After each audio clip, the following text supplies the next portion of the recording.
tidak dilaporkan Jokowi, Abraham Samad tetap jadi terlapor. Berarti munculnya Pak Abraham Samad itu juga bukan dari Pak Jokowi? Bukan, itu karena proses penyelidikan yang ada di Polri. Kalau untuk terkait laporan yang ada di Sleman, Pak, ada. Itu kata mantan Presiden Joko Widodo menanggapi munculnya nama mantan Ketua KPK Abraham Samad dan juga Roy Suryo CS sebagai terlapor kasus fitnah ijazah palsu. Jokowi tak tunjuk siapa-siapa, tapi hasil penyelidikan polisi menunjukkan fakta berbeda. 12 nama mencuat, dan salah satunya mantan Ketua KPK. Kasus ini resmi naik ke penyidikan. 2 perkara diselidiki, pencemaran nama baik dan penyebaran berita bohong. Jelas, tegas, tanpa kompromi.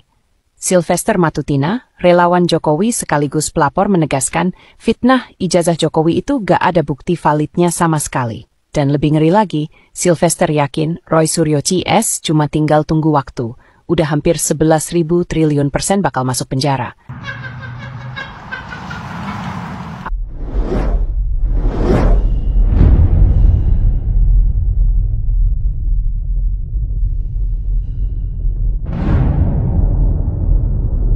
Saya bersama Profesor Dr. Denny Indrayana ingin menyampaikan pesan dan penguatan buat teman-teman yang ada di Indonesia, utamanya Roy Suryo dan kawan-kawan. Iya, Bang Roy, Roy Suryo, Dr. Rismon, Dr. Tifa, dan kawan-kawan yang sekarang sedang berjuang, terus semangat.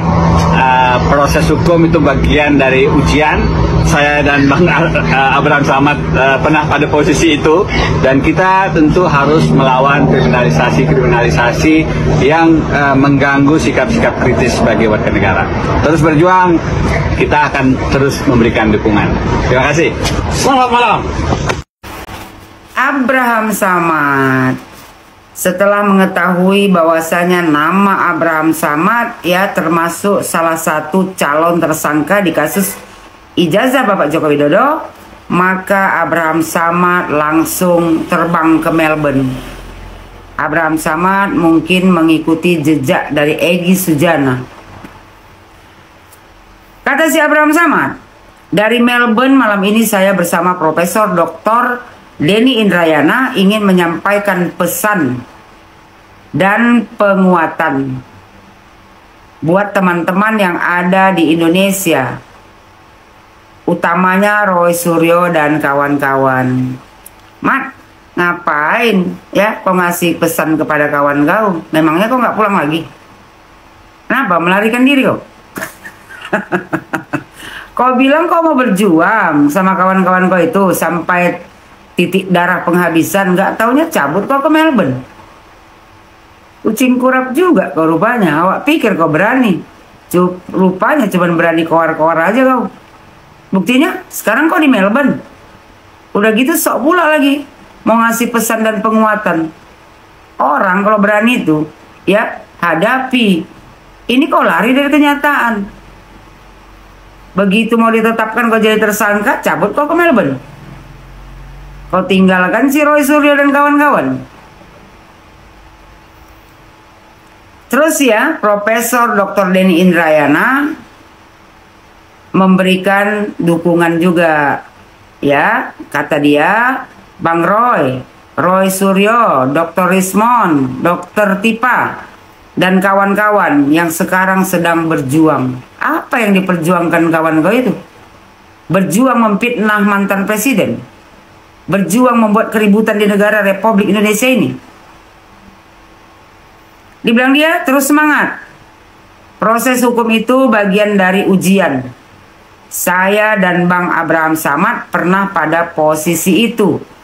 Dan kita tentu harus melawan kriminalisasi yang mengganggu sikap-sikap kritis sebagai warga negara. Terus berjuang, kita akan terus memberi dukungan. Buat kau, Denny Indrayana, ya, yang kau bela ini siapa?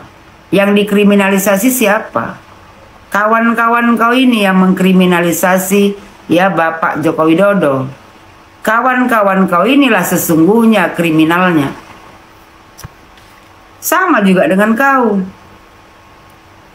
Ya, masalah kau aja belum selesai. Sampai hari ini udah 10 tahun.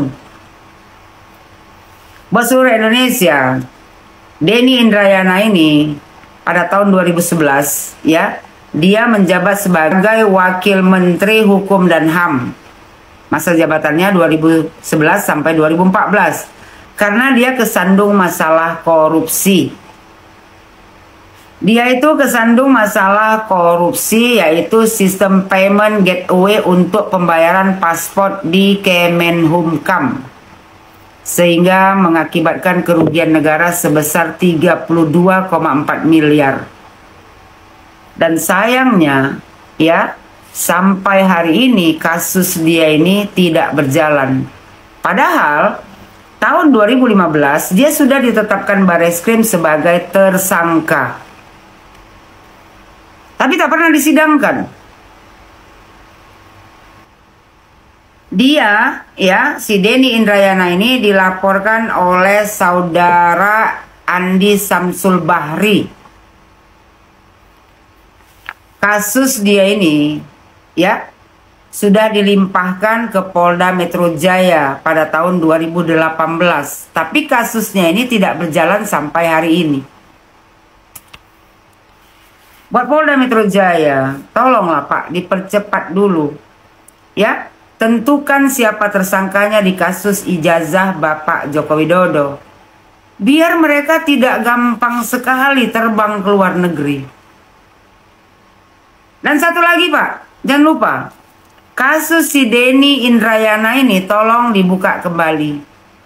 Dia sudah kalian tetapkan jadi tersangka di tahun 2015.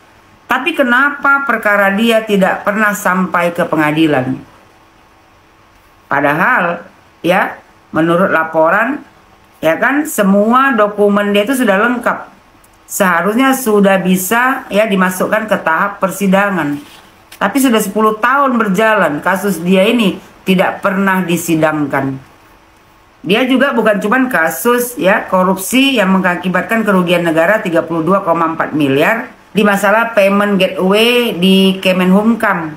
Dia juga ya diduga terlibat kasus korupsi pembiayaan perjalanan dinas ganda sewaktu dia masih menjabat sebagai Wamenkumham. Ada 2 biaya perjalanan untuk 1 dinas. Ya, Polda Metro Jaya, apalagi yang mau ditunggu Pak? Jangan biarkan orang ini lari semua ke luar negeri, baru Anda tetapkan siapa tersangkanya. Enak betul mereka ini. Memfitnah mantan presiden yang sudah bekerja keras, bekerja nyata untuk membangun negara Republik Indonesia ini. Mereka merendahkan mantan presiden, mencemarkan nama baiknya. Habis itu dengan mudahnya mereka terbang ke luar negeri. Apalagi yang mau ditunggu? Bukti-bukti sudah jelas. Tinggal menetapkan tersangkanya. Kenapa segitu susahnya Polda Metro Jaya untuk menetapkan tersangka? Setiap hari, apa Polda Metro Jaya tidak melihat setiap hari mereka menggiring opini masyarakat untuk membenci mantan presiden? Mereka menjatuhkan reputasi mantan presiden, menghinanya. Masih kalian biarkan juga. Bahkan kalian biarkan mereka terbang ke luar negeri sana. Sakit hati kita sebagai ya warga negara Indonesia melihat mantan presiden yang sudah membangun negara Republik Indonesia ini mereka hina, mereka rendahkan, mereka caci maki setiap hari di media sosial. Kalau tidak ada juga tindak lanjut dari Polda Metro Jaya untuk menetapkan siapa tersangka di kasus ijazah Bapak Joko Widodo ini, ya, kita tidak tahulah, ya kan, bagaimana lagi rakyat Indonesia untuk percaya kepada pihak kepolisian. Kalau saja orang-orang, ya, begitu gampangnya memfitnah mantan presiden, begitu gampangnya merendahkan, menghina, menghasut rakyat Indonesia untuk membenci mantan presiden. Mau jadi apa negara Republik Indonesia ini? Dan satu lagi, ya kan, ini lagi, ya, mantan wakil menteri hukum dan HAM yang diduga terlibat kasus korupsi yang sudah ditetapkan sebagai tersangka bisa lari ke Melbourne sana. Sampai hari ini sudah 10 tahun perkaranya tidak pernah digelar, ya, tidak pernah disidangkan.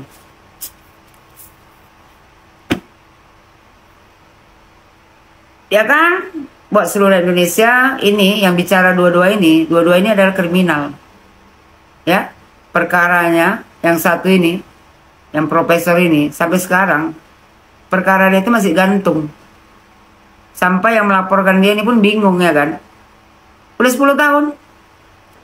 Padahal sudah ditetapkan jadi tersangka. Tapi bisa sampai hari ini tidak disidangkan. Menurut ya pelapornya, semua berkasnya sudah selesai, sudah lengkap. Seharusnya sudah bisa diajukan ke pengadilan. Buat kalian berdua, ya, pulanglah ke Indonesia. Pertanggungjawabkan dulu perbuatan kalian itu. Jangan enak-enakan kalian. Udah berbuat sesuatu keburukan di negara Republik Indonesia ini, langsung cabut ke negara orang. Dan supaya kita tahu juga, ini profesor satu ini, dia tuh memang punya izin advokat di Melbourne. Makanya dia tinggal di Melbourne. Dan sekaligus menghindari kasus dia itu. Ya, buat pihak kepolisian, tolong Pak, angkat balik kasus si Denny ini. Biar rakyat Indonesia ini, ya, bebas dari koruptor. Kalau mau memberantas korupsi, jangan tanggung-tanggung Pak. Udah ditetapkan jadi tersangka, tapi bisa lari kemana-mana. Tuntaskan langsung Pak. Kalau memang dia bersalah, hukum. Kalau memang dia tak bersalah, ya udah, lepaskan. Udah jadi tersangka kok bisa terbang kemana-mana. Bos Indonesia, salam hormat dari saya. Mari kita tegakkan keadilan di negara Republik Indonesia ini.